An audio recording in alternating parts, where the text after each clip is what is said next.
पांचों बावरी की कथा। राजा हेमराज बावरी और रानी कपूरी को कई वर्षों तक संतान नहीं हुई थी। रानी कपूरी ने तपस्या की और एक दिन इस्माइल जोगी ने उन्हें वरदान दिया। वे 5 पुत्र और 1 पुत्री को जन्म देंगी। पुत्रों के नाम रखे गए हरि सिंह, सबल सिंह, केसरमल, जीतमल और नथमल, और पुत्री का नाम सेडो रखा गया।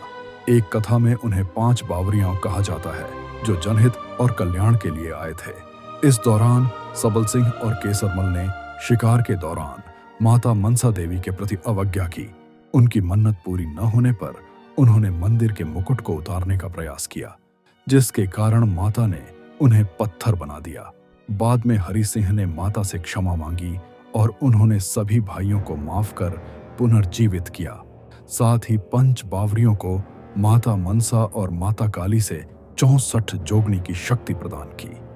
एक अन्य कथा में 5 भाइयों ने जंगल में शिकार खेलते हुए समय बिताया और जब वे लौटने का निर्णय ले रहे थे तब केसरमल के पास एक कबूतर आया जिसके पंजे में एक संदेश था।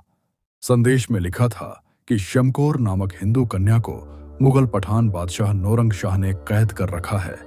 केसरमल और उनके भाइयों ने मिलकर श्यामकोर की रक्षा का संकल्प लिया और उसे मुक्ति दिलाने चले। 5 भाइयों में से केसरमल और सबल सिंह ने नौरंग शाह के किले में प्रवेश किया। घोंसला की किलेबंदी लगी और उन्हें बंदी बना लिया गया। इस संकट में केसरमल की पुकार पर उनकी कुलदेवी माता मनसा प्रकट हुई।